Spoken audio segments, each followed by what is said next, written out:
ওই কলিমা পড়লে রে আমার মন বল বল বল, ওই কলিমা পড়লে রে আমার মন বল বল বল, ওই কলিমা সাথী হবে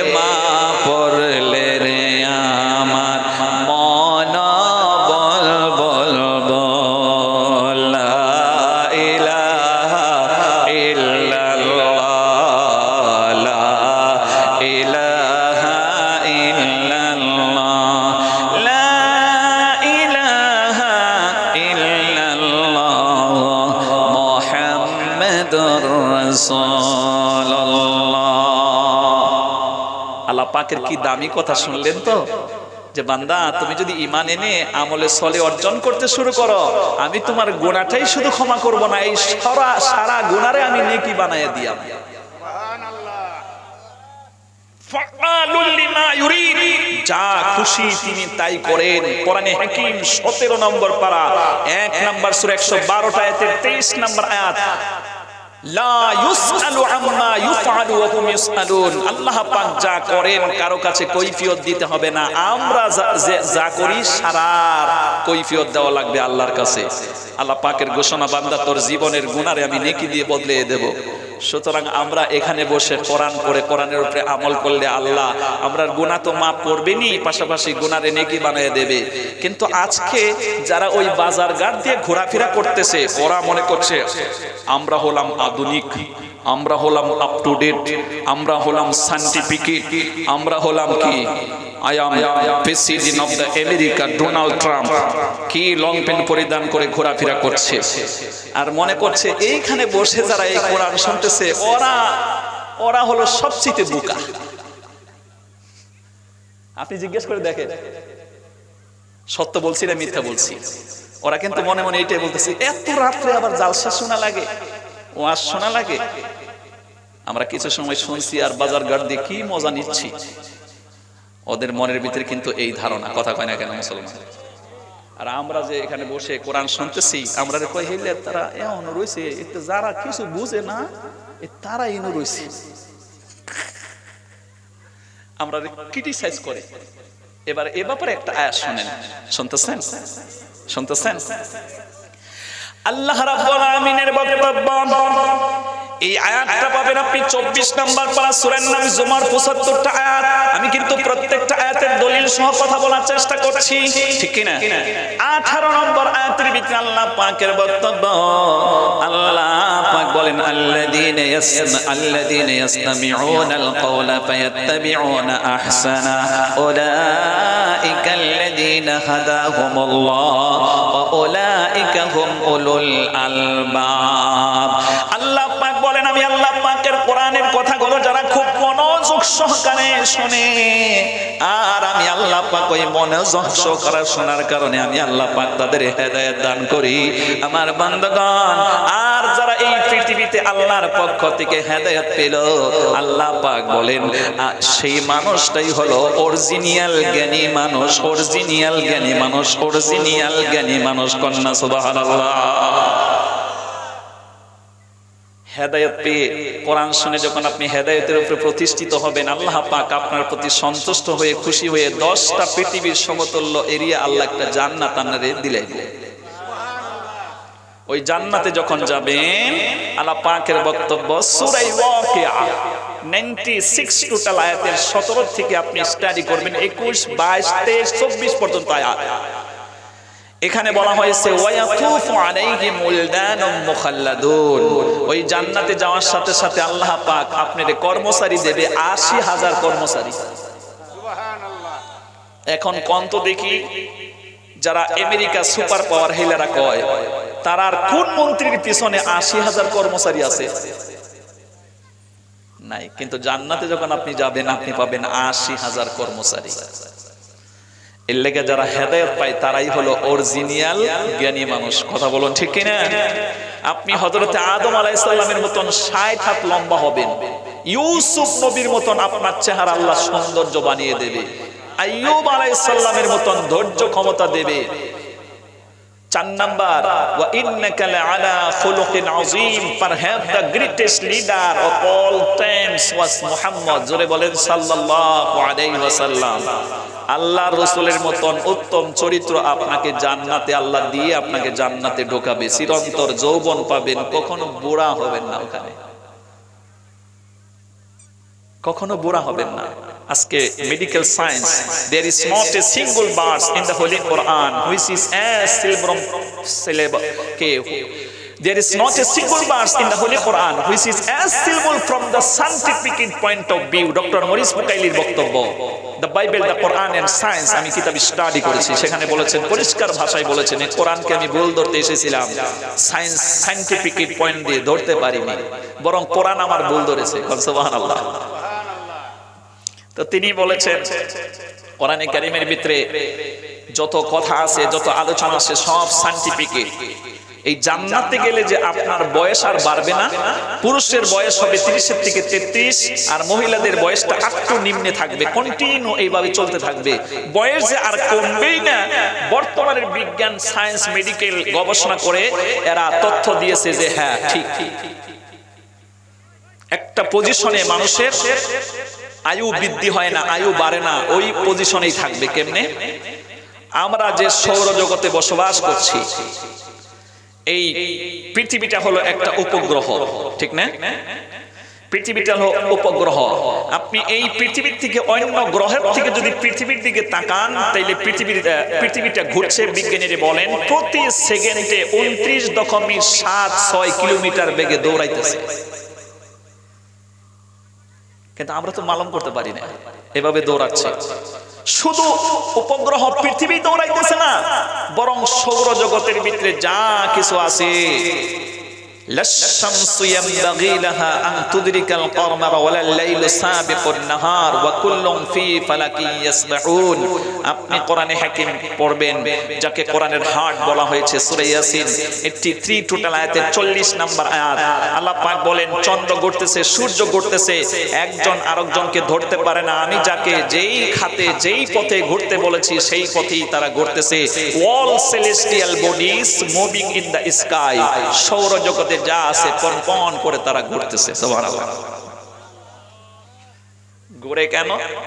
এই ঘোরের অনেকগুলো কারণ আছে, আমরা সম্মুখে বলার চেষ্টা করব, একটা পয়েন্ট এখান থেকে নেই। এখন এই ঘোড়াটা 1 সেকেন্ডে কত স্পিডে ঘুরতেছে? 29.76 কিলোমিটার বিজ্ঞানীরা বলতেছে। কিন্তু এই ঘোড়াটা যদি আরো স্পিড হয়, কতটা স্পিড হতে হবে? স্পিডটা হবে এই পৃথিবীতে সবচেয়ে বেশি দ্রুত যা চলে, সেটাকে বিজ্ঞানীরা গবেষণা করে বলেছে আলোর গতি, আলো, লাইট। 1 সেকেন্ডে দৌড় দেয় 3 লক্ষ কিলোমিটার। আমাদের পৃথিবীর থেকে 3 জন বিজ্ঞানী আমেরিকা থেকে গিয়েছিল চাঁদ দেখার জন্য, চাঁদে চলে গিয়েছিলেন। নেইল আর্মস্ট্রং সহ 3 জন বিজ্ঞানী। ওরা যে বাহন বানিয়েছিল এর নাম হলো অ্যাপোলো 11, যা 1 সেকেন্ডে দৌড় দিত ওই রকেটটা 11 কিলোমিটার। কত কিলোমিটার?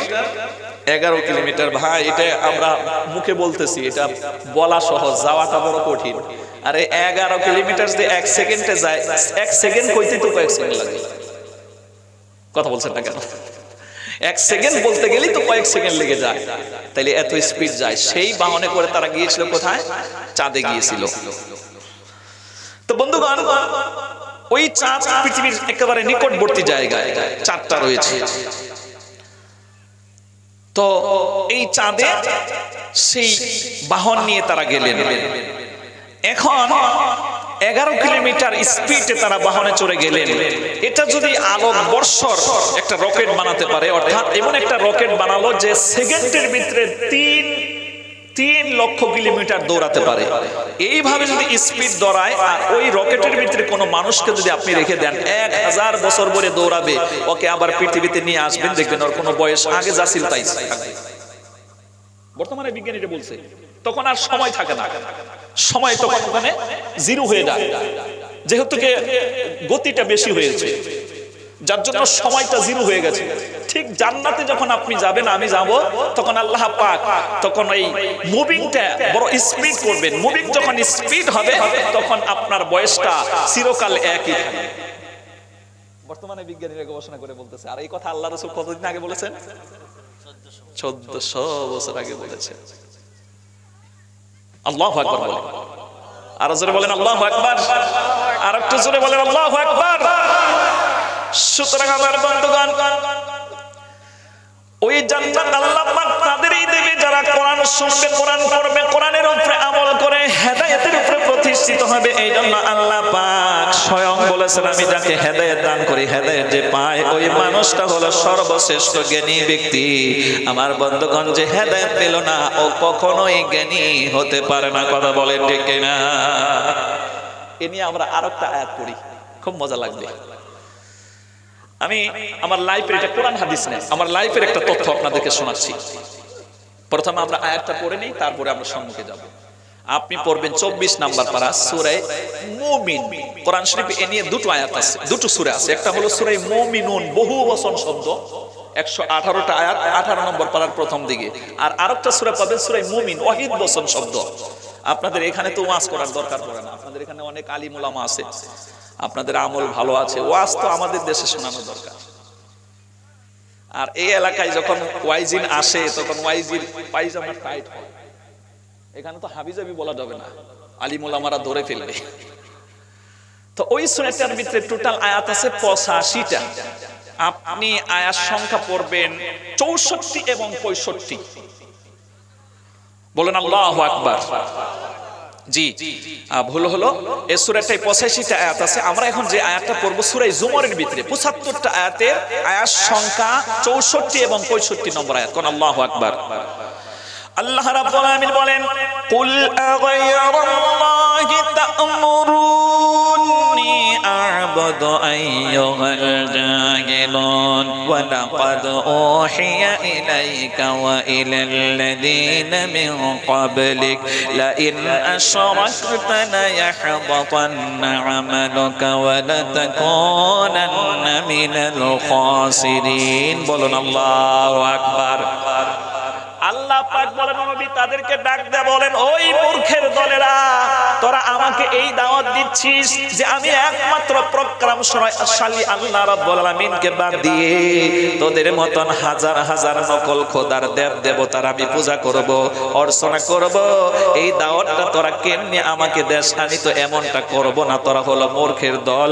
বরং আল্লাহ পাক আমাকে বলেছেন, হে নবী, শুধু আপনি নন, আপনার আগে ওই পৃথিবীতে যত নবী রাসূল এসেছে তাদের প্রতি আমি ওহী অবতীর্ণ করেছিলাম, তোমরা কেবলমাত্র একমাত্র আল্লাহর ইবাদত করবা, ওর সাথে কাউকে শরীক করবা না। আর যদি শরীক করো ফাআহবাতা আমালাহুম, তোমার লাইফের সমস্ত নেক আমলকে আমি আল্লাহ পাক বরবাদ করে দেব। আয়াতের শুরুতে আছে মূর্খের দল। কুল আগায়রাল্লাহি তা'মুরুনি আ'বুদু আইয়ুহাল জাহিল। জাহিল মানে কি? তা জাহিল মানে মূর্খ। আবু জেহেল, এর লেগে হেলের নাম হয়েছে আবু জেহেল। মূর্খের দল। ওরা মূর্খের দল কেমনে? আমার লাইফে এরকম একটা ঘটনা ঘটে গেছে। আমি এখন আলহামদুলিল্লাহ আপনাদের দোয়ায় মানে অনেক জায়গায় যাই জালসা করতে। প্রথম দিকে অতটা প্রচার ছিল না। প্রচার যখন বক্তার বেশি হয় তখন দাওয়াতও একটু স্ট্যান্ডার্ড দাওয়াত আসে। কথা বলেন ঠিক কিনা? আমি কিন্তু সাইকেল দিয়েও জালসা করেছি, সাইকেল চড়ে জালসায় গিয়েছি, 1 ঘন্টা 1.5 ঘন্টা বক্তব্য দিয়েছি। প্রথম হেঁটেও গিয়েছি, সাইকেলে চড়ে গিয়েছি, তারপরে গেলাম বাইকে করে। এখন আল্লাহ পাক কে বলে প্লেনে ওঠায়।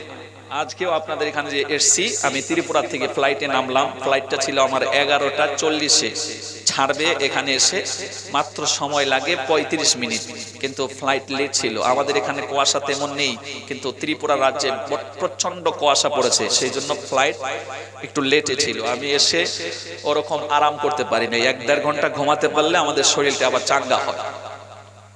তো মনে করেন আজ থেকে এই লকডাউনের আগে আমি একটা মাহফিল নিয়েছি কলকাতা, যাবার পথে এসির টিকিট করেছি। শুনতেছেন? এটা কিন্তু কোরআন হাদিস না, আমার লাইফের বাস্তব ঘটনা শোনাচ্ছি। তবে এখানেও আমাদের হেদায়েত আছে, যদি আমরা বুঝি, হেদায়েতটা যদি নেই। তো যাবার পথে যখন ট্রেনে চেপেছি, এয়ার কন্ডিশন অর্থাৎ টিকিটটা যে করেছি এসির টিকিট করেছি। এসির টিকিট করার পরে আমার পাশে, এসি টিকিট সকলে করতে পারে না, ১৫০০, ২০০০, ৩৫০০, ৪৫০০ টাকা। এসির মধ্যে আবার ৩টা ক্লাস আছে, ওখানে এ বি সি এরকম থাকে। এসির মধ্যে আবার 3টা ক্লাস আছে। তো হাই লেভেলেরটা করেছি। হাই লেভেলেরটা যখন করেছি তখন আমার পাশে লোক নাই, কয়েকটা সিট ফাঁকা আছে। একটা ভদ্রলোক, ওটা হলো কলকাতার, আমাদের এই আসামে সে চাকরি করে, তো ছুটি পেয়ে বাসায় যাচ্ছে। তা আমরা আল্লাহ পাক অথবা আমাদের নবীজি সাল্লাল্লাহু আলাইহি ওয়াসাল্লাম আমাদেরকে শিখিয়েছেন যে তোমরা যখনই টাইম পাও, সুযোগ পাও, তখন মানুষকে দ্বীনের কথা বলো। সুবহানাল্লাহ। কোরআনে হাকিম যখন আপনি স্টাডি করবেন, আপনি পড়বেন 24 নাম্বার পারা, সূরার নাম হলো ফুসসিলাত। টোটাল আয়াত আছে 54টা, এই আয়াত সংখ্যা হলো 33। কোন আল্লাহু আকবার। আনার আওয়াজ হইছে না, আনার আওয়াজ না হইলে বক্তার আওয়াজ হইতো না। আনারা যত আওয়াজ দিবেন বক্তার ওয়াজ তত চাঙ্গা হইব, আর আনারা যেরকম মরার মতন থাকবেন বক্তার ওয়াজও ঘুমাইয়ে পড়বে।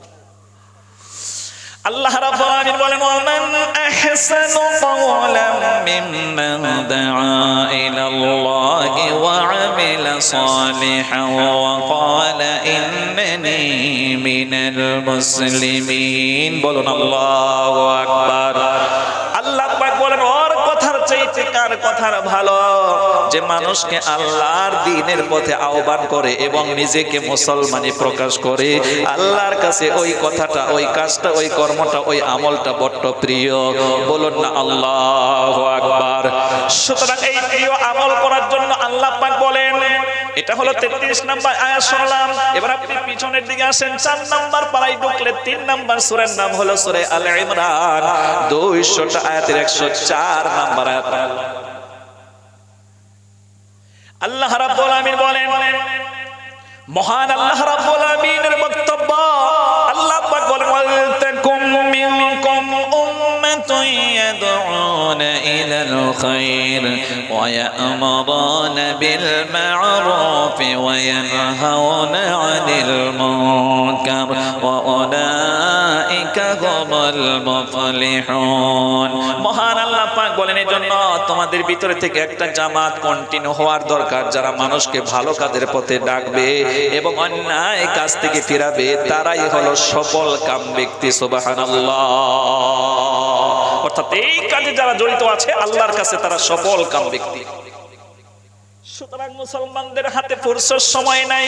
আপনি চায়ের দোকানে সময় নষ্ট করবেন, বাজার ঘাটের মধ্যে আপনি সময় নষ্ট করবেন, হালুয়া দোকানের সম্মুখে গিয়ে আপনি জালসা দিয়ে সময় নষ্ট করে জালসার সাথে বেয়াদবি করবেন, আল্লাহ কিন্তু সহ্য করবে না। আবারও বলছি, বারবারই বলবো, যদি আপনি আমাকে মারেন তো আমাকে হক কথাটা বলতেই লাগবে।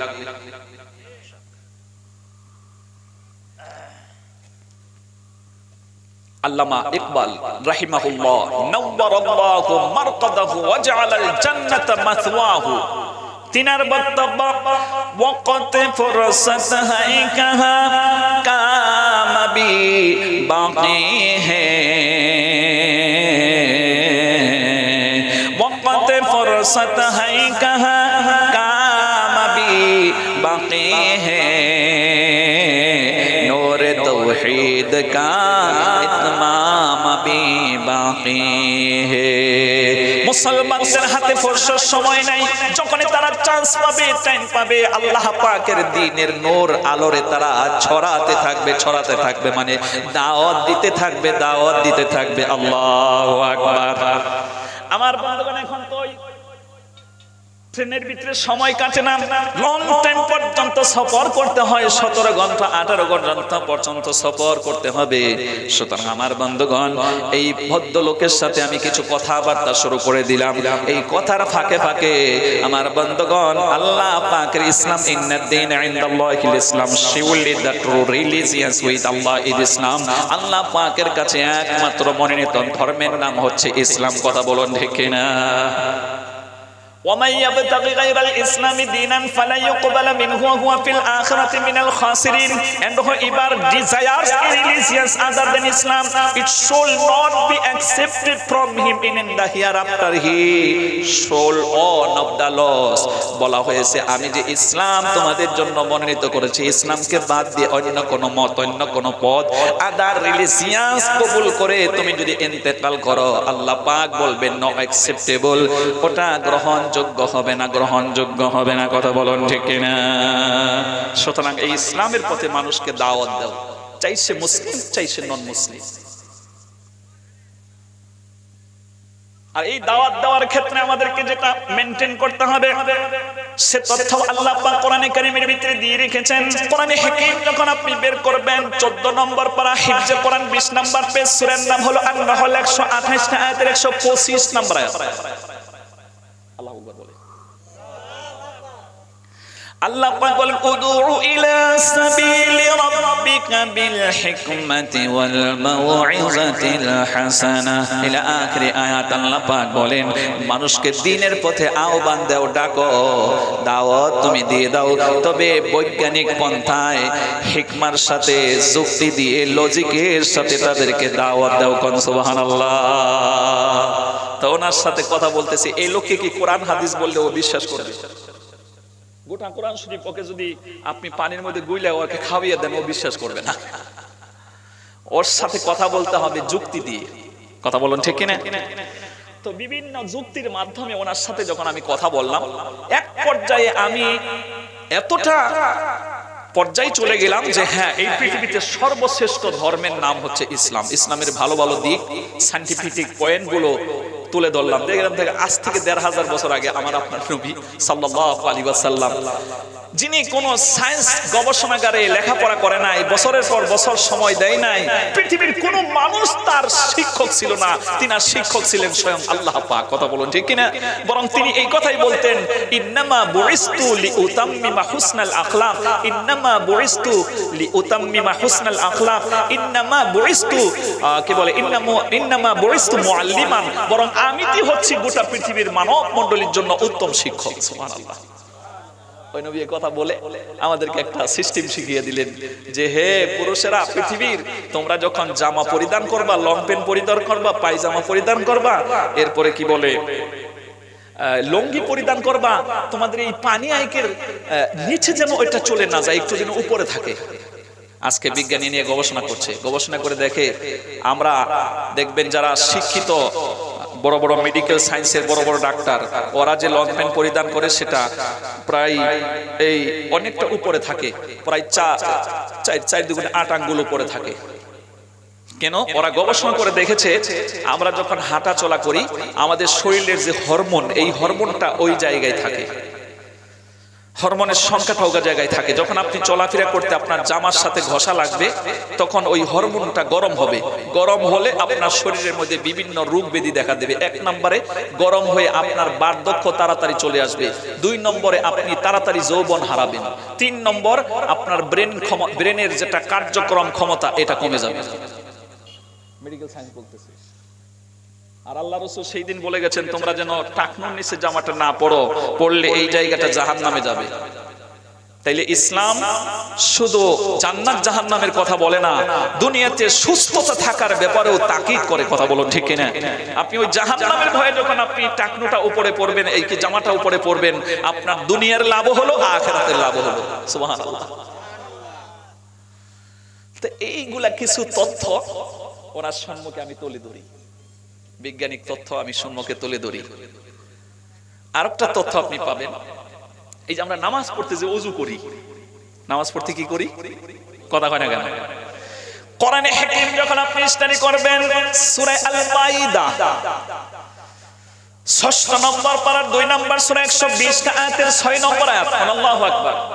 আল্লাহ পাক বলেন, ইয়া আইয়ুহাল্লাযীনা আমানু ইযা কুমতুম ইলাস সালাতি ফাগসিলু وجوهكم وأيديكم إلى المرافق وامسحوا برؤوسكم وأرجلكم إلى الكعبين আল্লাহ পাক বলেন বিশ্বাসী বান্দা যখন তোমরা সালাত কায়েম করো নামাজ আদায় করো এর আগে তোমাদের চেহারাকে ধৌত করে নাও তোমাদের হাত ধৌত করে নাও মাথা মোছাহ করে নাও তোমাদের পাকে ধৌত করে নাও যেটাকে ওযু বলা হয় ও বান্দা একটা জামাত চলে গেল আসলে এই দুনিয়াতে দ্বীনের দাওয়াত যে হচ্ছে এটা দুই কোয়ালিটির একটা হলো দাওয়াত ইসলাম সংশোধনী দাওয়াত আমরা মুসলমান হয়েছি ঠিকই কিন্তু মুসলমানের কালচার নেশার নবীজির তরিকা পূর্ণাঙ্গভাবে আসে নাই এইজন্য জালসা দিয়ে এটাকে বলা হয় সংশোধনী জালসা কোন সুবহানাল্লাহ আর একটা জালসা আর একটা দাওয়াত হচ্ছে দাওয়াত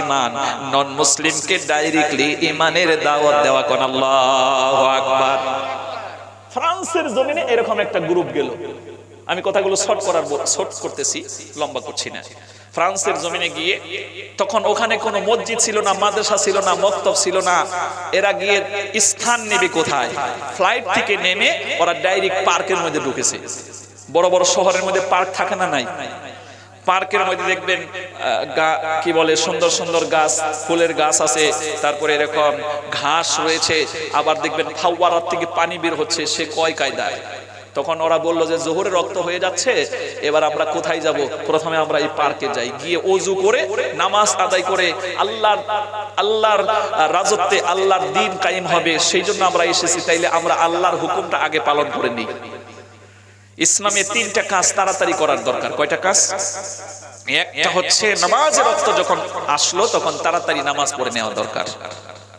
আসসালাতু লিআউয়ালি ওয়াক্তিহা আউয়াল ওয়াক্তে নামাজ পড়াটা আল্লাহর কাছে সবচেয়ে প্রিয় আমল দুই নম্বরে মানুষ ইন্তেকাল করেছেন তাকে তাড়াতাড়ি দাফন কার্য সমাধা করো তিন নাম্বার আপনার মেয়ে ছেলে বিবাহের উপযুক্ত হয়েছে বিয়ের বয়স হয়েছে তখন আর দেরি না করে তাড়াতাড়ি বিয়ে শাদী দিয়ে দেওয়া তবে এখানে আমাদেরকে সরকারি আইন ফলো করতে হবে নাইলে মামার বাড়ি যেতে হবে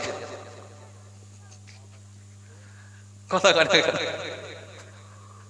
মামার বাড়ি যেতে হবে ছেলেদের জন্য হলো 21 বছর আর মেয়েদের জন্য কত 18 বছর এটা আমরা মেইনটেইন করব আল্লাহ আমাদেরকে তৌফিক দান করুন বলুন আমিন তো নামাজটা হলো আউয়াল ওয়াক্তে পড়ে দেওয়া জরুরি সুতরাং আমির সাহেব ঘোষণা করলেন আসো আমরা আগে নামাজ আদায় করব এই নামাজ পড়তে গিয়া আগে আমার বন্ধুগণ ওযু করতে হয় কথা বলুন ঠিক না এই লোকেরা পার্কের মধ্যে গিয়া সিরিয়াল দিয়ে হাত ধুচ্ছে প্রথমে হাতের কবজা তারপরে কুলি করছে নাকে পানি দিচ্ছে চেহারাটা দৌত করতেছে ওযুর যে সিরিয়াল বন্ধরে ওযু যখন করতেছে তখন একটা ভদ্রলোক ওদের এই সিস্টেম গুলো দেখে আশ্চর্য হয়ে সব সময় ওদের প্রতি তাকায় আছে আল্লাহু আকবার আল্লাহর দ্বীন আল্লাহ কেমনে কায়েম করে একটু লক্ষ্য করুন যখন ওরা নামাজ কমপ্লিট করলো লোকটা ভদ্রলোক সম্মুখে এসে বলল তোমরা কোথা থেকে এসেছো কোথায় তোমাদের বাড়ি যেভাবে তোমরা ওযু করলে যেভাবে তোমরা হাত পা ধৌত করলে তারপরে কি করে যেন তোমরা সিজদা দিলে সিস্টেমে এমন সিস্টেমের মানুষ তো আমাদের এই ফ্রান্সের জমিনের ভিতরে নাই বলো তোমরা কারা কেন কোথা থেকে এসেছো আর এই সিস্টেম তোমাদেরকে শিখালো কারা সুবহানাল্লাহ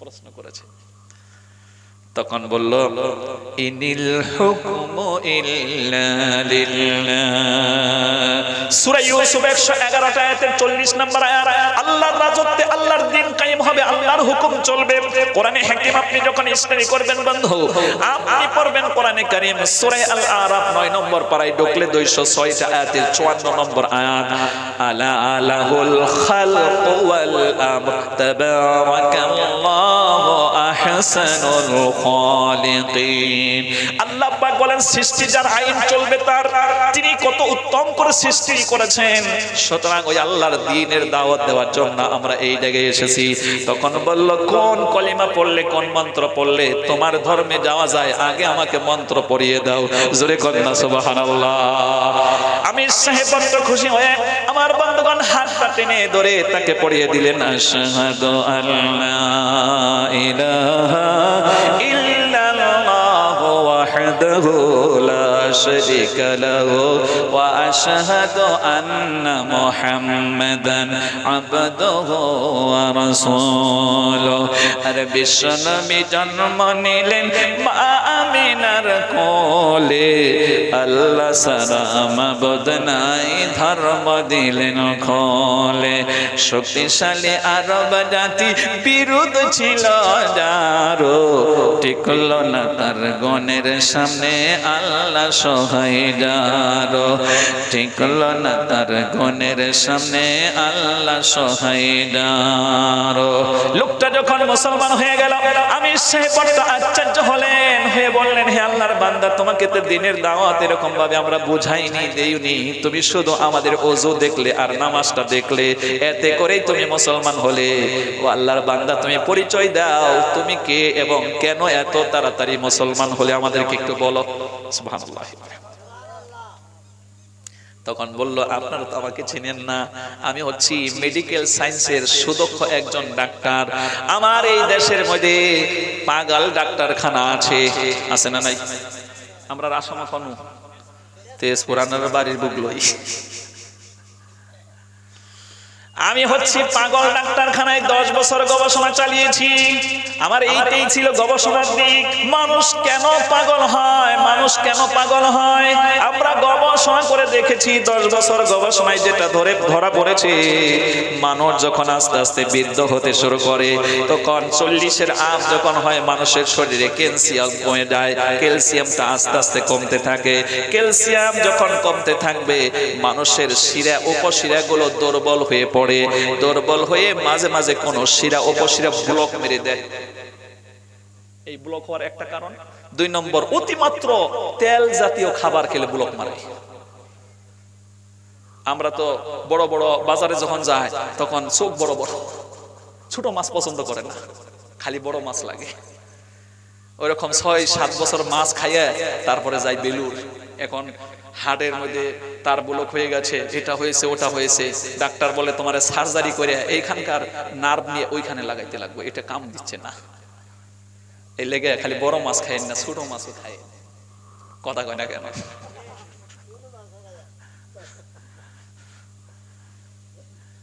তারপরে গোশ খাচ্ছেন, গোশ খান ভালো কথা, অতিমাত্র তেলওয়ালা গোশ খাবেন না, চর্বিটা খাবেন না।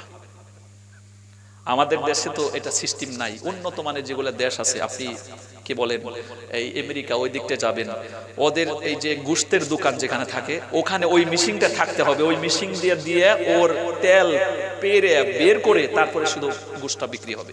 যদি না করে ওর লাইসেন্স বাতিল। তারা স্বাস্থ্য সুরক্ষাকে মানে অগ্রাধিকার দেয়। আমরা আমাদের এই যে শরীরটা যে আল্লাহ দিয়েছেন, কি মনে করেন এই শরীরকে আপনাকে হেফাজতে রাখতে হবে? কথা কয় না কেন?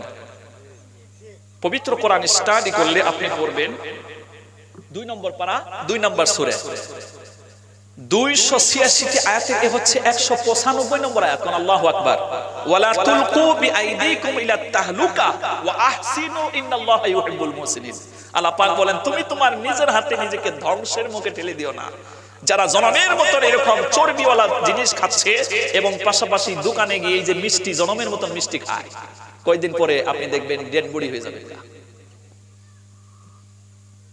চিনি আপনি খান, ন্যাচারাল যেটা আল্লাহ পাকের পক্ষ থেকে দেওয়া, যেরকম আপেল খেলে ওর মধ্যে হালকা মিষ্টি আছে না, এটা আপনি খান, এত আপনাকে ক্ষতি করবে না। কিন্তু এই যে চিনি যেটা কলের থেকে বের হয়, কলকারখানার থেকে বের হয়, এর মধ্যে কিছু নতুন করে এর মধ্যে কিছু কি বলে কিছু ধরনের নতুন নতুন কিছু বস্তু অ্যাড করে, কিছু জিনিস অ্যাড করে, যেই অ্যাডের কারণে এটা যখন আপনি খাবেন তখন আপনার শরীরের মধ্যে দারুণ ক্ষতি করে। এবং ডাইরেক্ট চিনি না খেয়ে আপনি এই কুহিয়ার যে আছে, কুহিয়ার আপনারা কি করেন, উখ বাংলাতে বলে আখ, আখের রস, আখের রস আপনি খেতে পারেন, ওতে অত ক্ষতি হবে না। কিন্তু এইটাকেই যখন আখের রস দিয়ে তো চিনি বানানো হয়, যখন কারখানায় দেওয়া হয় এর ভিতরে কিছু কেমিক্যাল ঢুকানো হয়, এই কেমিক্যাল মারাত্মক ক্ষতি করে আপনার। এই জন্য মিষ্টি জাতীয় খাবারটা আপনি অ্যাভয়েড করতে হবে। তার ভিতরে আরেকটা খাবার অ্যাভয়েড করতে হবে, এই যে দোকানের মধ্যে বিভিন্ন কেক পাওয়া যায়, যে কেক, এটা আপনার শরীরের জন্য একেবারে বিষ। আমরা বুঝি না, জানি না এটা শরীরের জন্য বিষ। আপনার শরীরকে বাঁচাতে হবে আপনাকে, আপনার উপরে অনেক দায়িত্ব আছে। আপনি একজন বাবা, আপনার ছেলে মেয়ে তাদেরকে লালন পালন করতে হবে, আপনার ভাই বোন মা বাবার জন্য খরচ করতে হবে। তা আপনার বডিটাই যদি ঠিক না থাকে, আপনি যদি ভালো না থাকেন, দুনিয়া ভালো লাগবে না। কথা বলেন না কেন? এই যে আজকে যে জালসা হচ্ছে, আপনার বাড়িতে অনেক মেহমান এসছে, ভালো ভালো খাবার নিয়ে এসছেন, যদি আপনার শরীরটা আজকে ব্যথা থাকতো, পেটের মধ্যে ব্যথা হোক, নতুবা ডায়রিয়া হচ্ছে, ডিসেন্ট্রির মতন হয়ে গেছে, প্রচন্ড জ্বর এসেছে, সর্দি লেগেছে, আপনার হাজার ভালো খাবার আপনার সম্মুখে দিলেও আপনি খেতে পারতেন না, বরং আপনার আর আফসোস লাগতো। কথা বলেন না কেন? এজন্য আপনি আমাকে এই দায়িত্ব নিতে হবে। হাদিসের ভিতরে এসে আল্লাহ রাসূল তখন রুমে ছিলেন না, তিনজন সাহাবী এসে বলল আম্মাজান আয়েশাকে যে, হে আল্লাহ রাসূল, হে আম্মাজান আয়েশা সিদ্দিকা, আমরা নবীজির আমল শিখতে এসেছি, আপনি বলেন কেমন আমল করেন। তখন বলল, তোমরা কি কোরআন পড়তে জানো? হ্যাঁ, আমরা কোরআন পড়তে জানি, এমনকি মিনিং করতে পারি, আমরা আরবিয়ান মানুষ। তখন বলল, কোরআনে যা লেখা আছে বাস্তবে কেউ যদি আমল করেছেন, তিনি হলেন তোমাদের নবী, বিশ্ব নবী হযরত মুহাম্মদুর রাসূলুল্লাহ। জোরে বলেন সাল্লাল্লাহু আলাইহি ওয়াসাল্লাম।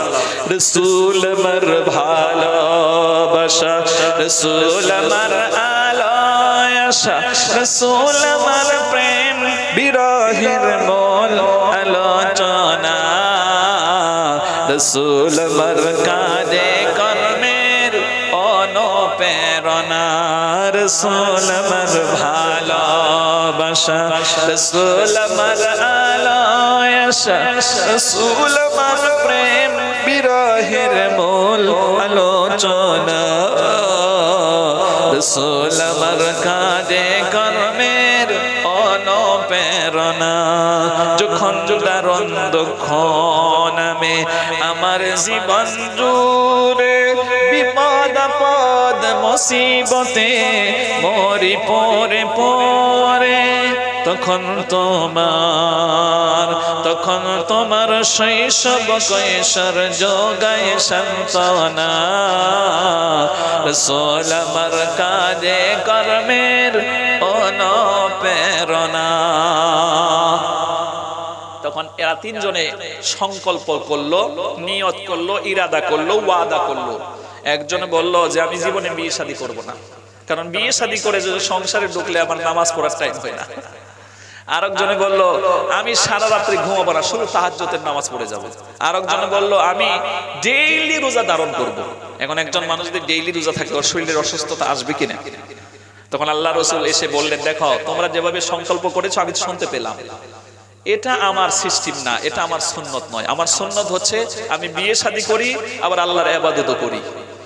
আমি নবী রোজা ধারণ করি, আবার রোজা ছেড়ে দেই। আমি নবী তাহাজ্জুদের সালাত আদায় করি, আবার রাত্রে ঘুমায়ও। এটাই হলো সিস্টেম। কন্যা সুবহানাল্লাহ। এজন্য আমার আপনার শরীরকে আপনি খাবেন, ইসলামে আপনাকে এনজয় করতে মানা করে নাই, তবে এর একটা লিমিট ধরে দিয়েছে যেন আপনি লং টাইম এনজয় করতে পারেন। এখন আমরা যখন এই কথাগুলো বলি, তখন আমাদের কিছু যুবক ভাইয়েরা বলে, কয় না হুজুররা আমরারে প্রেম করতে দেয় না, হুজুররা আমরারে প্রেম করতে দেয় না। প্রিয় ভাই, ইসলামে আপনাকে প্রেম শিখায়, বৈধ প্রেম, যেন আপনি এই প্রেমে লং টাইম থাকতে পারেন প্রেম নিয়ে।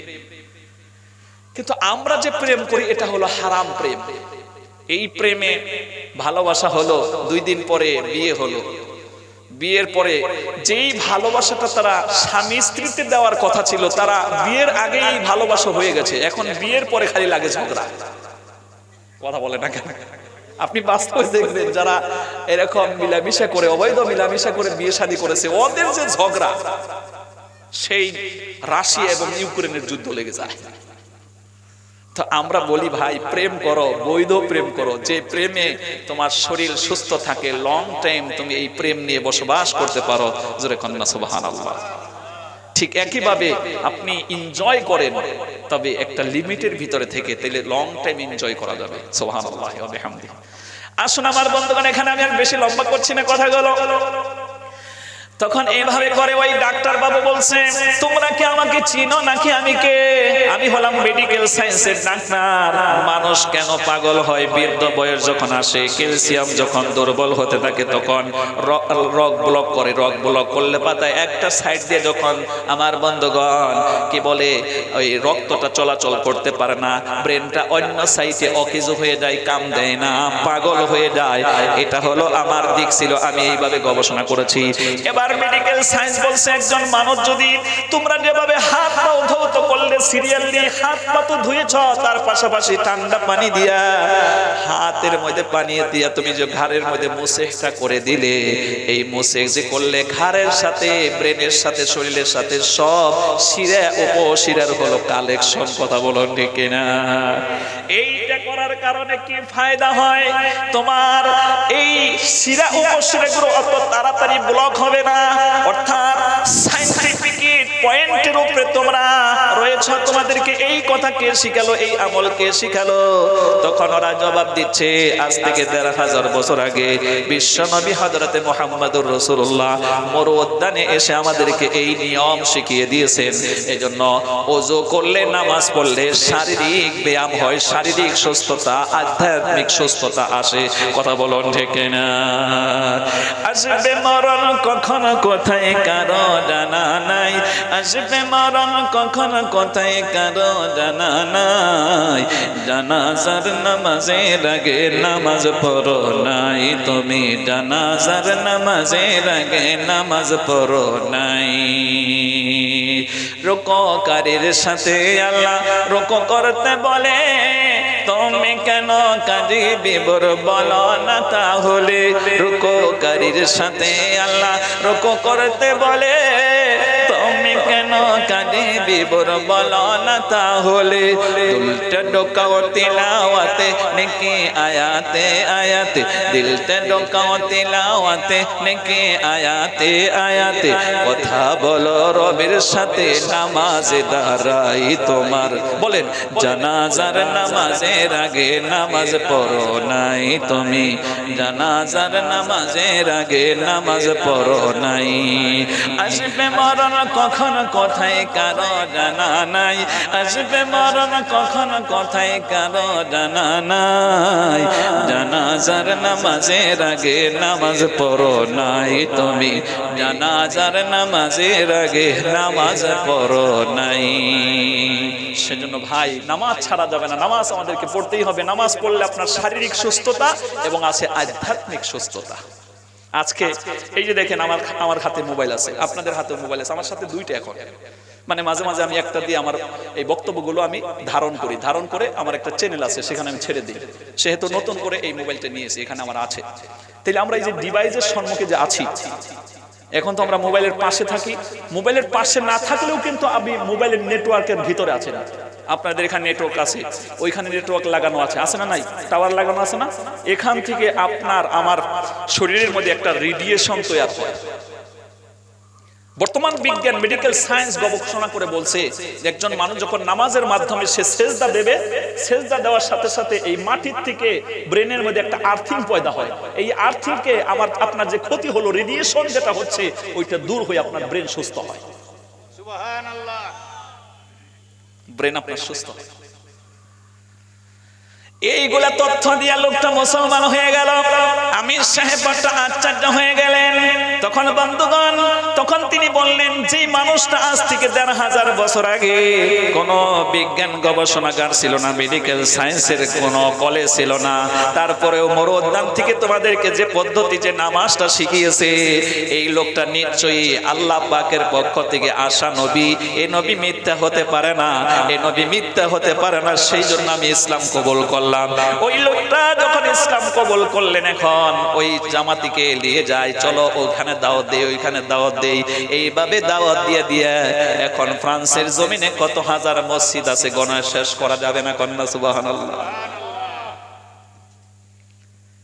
তো আমার বন্ধুগণ, আমি এই অমুসলিমকে আমার সাথে যে বসে আছে, এই কিছু তথ্য তাকে শোনালাম।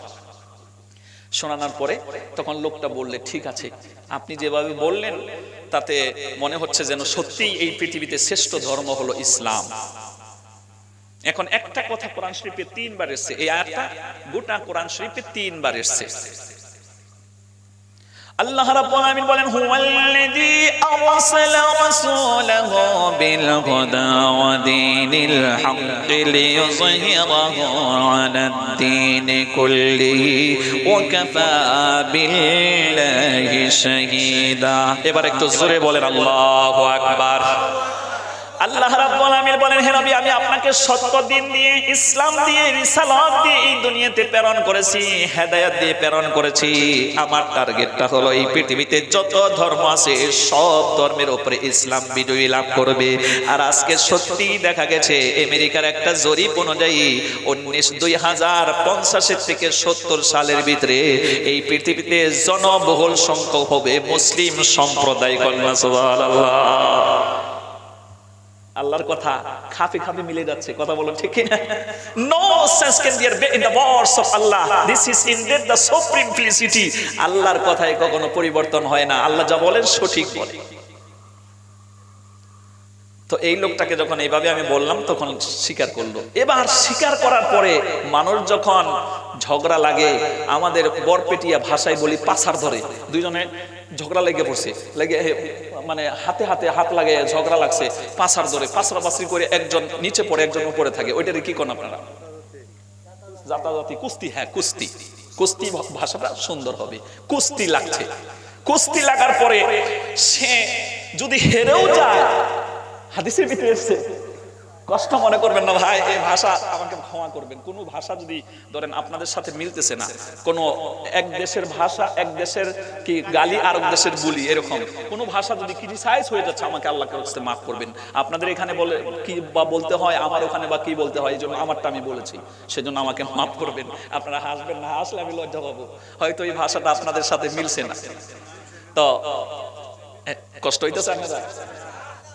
তো কুস্তি লড়তেছে, এখন কুস্তি লড়তে গিয়ে হাদিসের ভিতরে এসেছে যে হযরতে আলী রাদিয়াল্লাহু আনহু এক কাফেরের সাথে কুস্তি লইরা কাফেরকে দিছে হারায়া।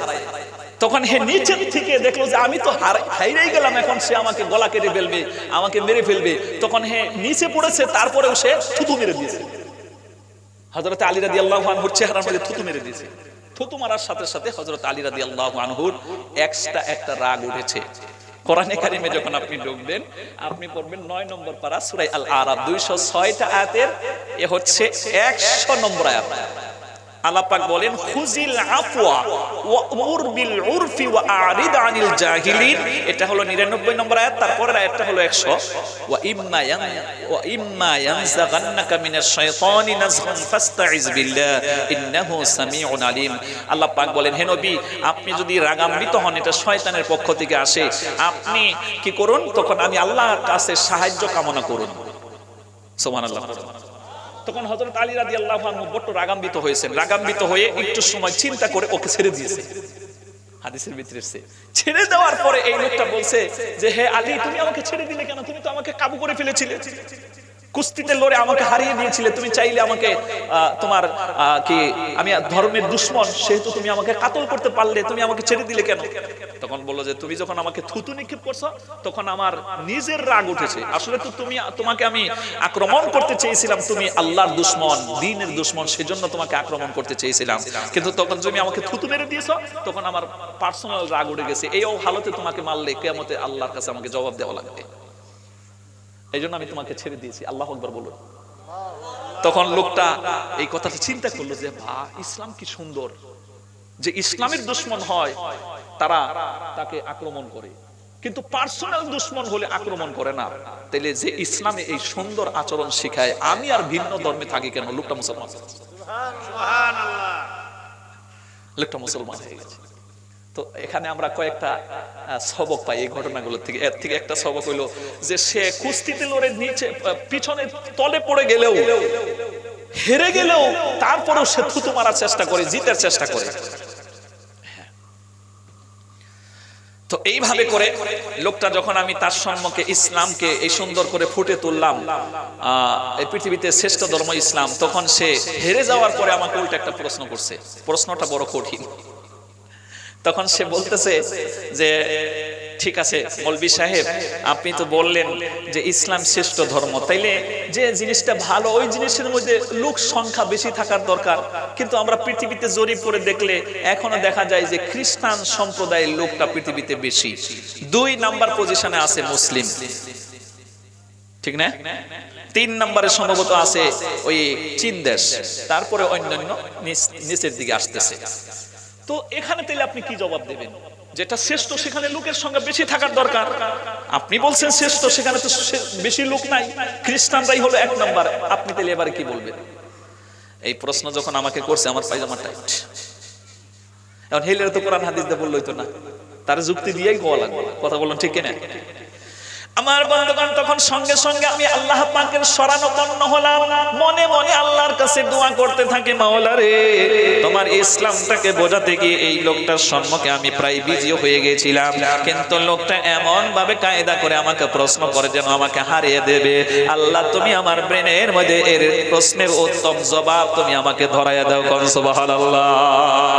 কোরআনে হাকিম যখন আপনি বের করবেন বন্ধু, আপনি পড়বেন সূরা তালাক 28 নাম্বার পারার ভিতরে 4 নাম্বার আয়াত, আল্লাহ পাকের বক্তব্য, মাইয়াত্তাকিল্লাহা ওয়া মাইয়াত্তাকিল্লাহা ইয়াজআল লাহু মাখরাজা।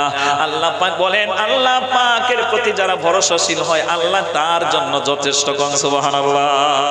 আরেকটা আয়াত আপনি পড়বেন 21 নম্বর পারা, প্রথম যে সূরাটা হবে সূরার নাম আনকাবুত, 69 টোটাল আয়াতের আখরি আয়াত, ওয়াল্লাযীনা জাহাদু ফিনা লানাহদিয়ান্নাহুম সুবুলানা ওয়া ইন্নাল্লাহা লামাআল মুহসিনিন। মহান আল্লাহ রাব্বুল আমিন কি সুন্দর করে বর্ণনা করেন, যারা আমার দ্বীনের পথে চলতে চায়, দ্বীন নিয়ে চলতে চায়, আমি আল্লাহ পাক তাদেরকে সাহায্য করি, হেল্প করি, কোন সুবহানাল্লাহ। সঙ্গে সঙ্গে আল্লাহ পাক আমাকে যেন একটা প্রশ্ন উল্টা মনে ধরাইয়া দিল, ঠিক আছে আপনি আমাকে যে প্রশ্ন করেছেন আপনার প্রশ্নের জবাব আমি অবশ্যই দেব, তবে এর আগে আপনাকে একটা প্রশ্ন করব, সেই প্রশ্নের জবাব দিলে আমিও প্রশ্নের জবাব দেব। আমরা যে ট্রেনে যাইতেছি এই ট্রেন সম্বন্ধে আপনাকে একটা প্রশ্ন, বলুন তো এই ট্রেনের মধ্যে কয়টা ক্লাস আছে? তখন জবাব দিল 3টা ক্লাস, একটা হলো রিজার্ভেশন, আরেকটা হলো জেনারেল, আরেকটা হলো স্পেশাল। শুনতেছেন কথা? এই জবাবটা যখন দিল তখন বললাম ঠিক আছে, এবার আপনি বলুন সবচেয়ে লোকের ভিড় কোন জায়গায়? তখন বলল জেনারেল ডাব্বা।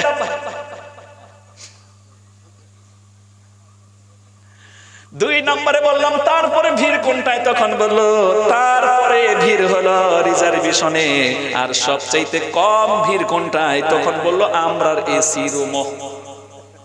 কথা কয় না কেন? আমি তখন বললাম আপনি যে আমাকে প্রশ্ন করেছিলেন সে প্রশ্নের জবাব কিন্তু হয়ে গেছে, আপনি একটু টেস্ট করে দেখেন, আপনি একটু রিসার্চ করে দেখেন। আপনি জেনারেলের মধ্যে আছেন সেজন্য ওইখানে মানুষের সংখ্যা বেশি, আর ইসলাম হলো স্পেশাল, আল্লাহ যাকে পছন্দ করে তারাই এখানে আসতে পারে। এই জন্য স্পেশাল রুমের ভিতরে দেখেন এখনো সিট ফাঁকা আছে। এই জন্য দুনিয়াতে আমার বন্ধুগণ সংখ্যা দিয়ে আসল বস্তু বোঝা যায় না। আসল বস্তু বুঝতে গেলে আমার বন্ধুগণ আপনার বিবেকটাকে কাজে লাগিয়ে বুঝতে হবে, কথা বলুন ঠিক না? সঙ্গে সঙ্গে মাথাকে নত করলো, আর ও তো মাথা নত করারই কথা, কারণ ওরা হলো মূর্খের দল, আল্লাহ পাক হলে একজন, ওরা কয় হাজার হাজার। কথা কয় না কেন? আল্লাহ যে কত মহান, সৃষ্টি জগৎ তার প্রমাণ, তিনি এক অদ্বিতীয় আল্লাহ সুবহান। আল্লাহ হলেন আহাদ, আর হলেন আসসামাদ, রহমানুর রহিম বলে ডাকে সবাই দিন রাত। তিনি কারো জন্ম নন, তেমনি কাউকে জন্মদান, তিনি কারো জন্ম নন, তেমনি কাউকে জন্মদান। সে প্রভুর জিকির করো দিবানিশিরা, তার প্রমাণ কুল হুয়াল্লাহু আহাদ, তার প্রমাণ কুল হুয়াল্লাহু আহাদ। এই জন্য এই পৃথিবীতে জ্ঞানবান ব্যক্তি হলো তারা। কোরআনে হাকিম যখন আপনি স্টাডি করবেন আপনি পড়বেন 30 নম্বর পারা সূরার নাম বাইয়িনাত, টোটাল আয়াত হলো 8টা, 7 এবং 8 নম্বর আয়াত আল্লাহ পাকের বক্তব্য, ইন্নাল্লাযীনা আমানু ওয়া আমিলুস আমিলুস সলিহাত উলাইকা হুম খায়রুল বারিয়া জাযাউহুম ইনদা রাব্বিহিম জান্নাতু আদনিন তাজরি মিন তাহতিহাল আনহারু খালিদিনা ফিহা আবাদা রাদিয়াল্লাহু আনহুম ওয়া রাদু আন ইলা আখিরি আয়াত। আল্লাহ পাক বলেন এই পৃথিবীতে যারা আল্লাহর প্রতি ঈমান এনেছে, এক আল্লাহকে বিশ্বাস করে তারই হুকুম পালন করে আমলে সলে অর্জন করেছে নবীজির তরিকায়, আমার বন্ধুগণ আল্লাহ পাক বলেন তারাই হলো পৃথিবীর শ্রেষ্ঠ জ্ঞানবান ব্যক্তি। পৃথিবীতে আমি যত প্রাণীকুল সৃষ্টি করেছি এই প্রাণীকুলের ভিতরে সৃষ্টির সেরা তারা। কোন সুবহানাল্লাহ। আল্লাহ পাক বলেন এদেরকে আমি পুরস্কৃত করব, এমন জান্নাত সমূহ তাদের জন্য বানিয়ে রেখেছি যার নিম্ন দেশ দিয়ে নহর সমূহ প্রবাহিত হতে থাকবে, দুধের নহর, মধুর নহর, শরাবের নহর। আমার বন্ধুরে সুমিষ্ট পানির ঝর্ণা প্রবাহিত হবে, সেখান থেকে তারা পান করবে, আবাদান আবাদান জিন্দেগি সেখানে থাকবে। তারা আল্লাহর প্রতি খুশি, আল্লাহ তাদের প্রতি খুশি। এই খুশিটার হওয়ার একটাই কারণ হলো তারা আল্লাহকে বেশি ভয় করে এই পৃথিবীতে জীবন পরিচালিত করে।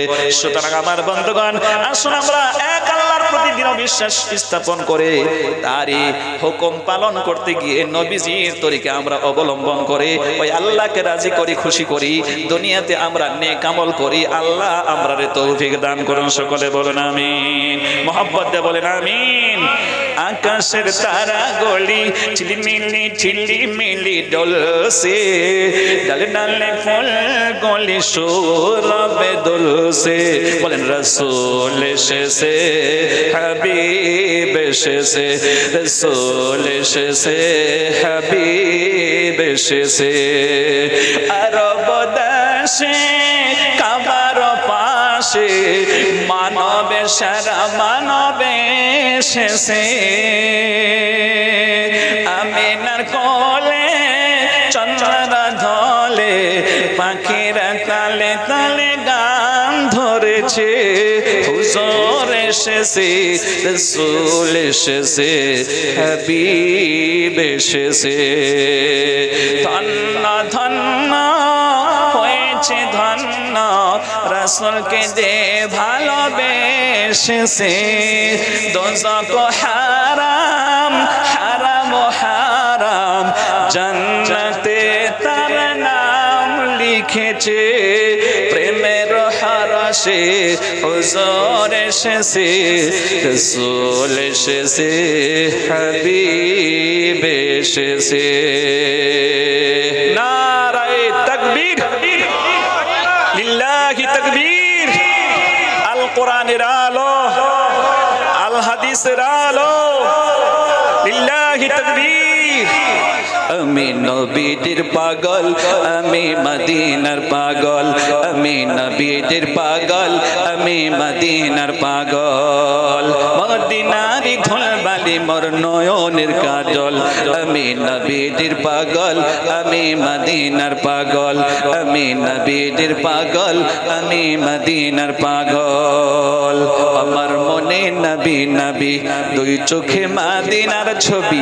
আমার মনে নবী নবী, দুই চোখে মদিনার ছবি। নবীর প্রেমে দিতে রাজি, নবীর প্রেমে দিতে রাজি, নবীর প্রেমে দিতে রাজি জীবনের সকল। আমি নবীর পাগল, আমি মদিনার পাগল, আমি নবীর পাগল, আমি মদিনার পাগল। মদিনারি ধুলবালি মোর নয়নের কাজল। আসসালামু আলাইকুম ওয়া রাহমাতুল্লাহি ওয়া বারাকাতুহু। জনাব সাহেবান,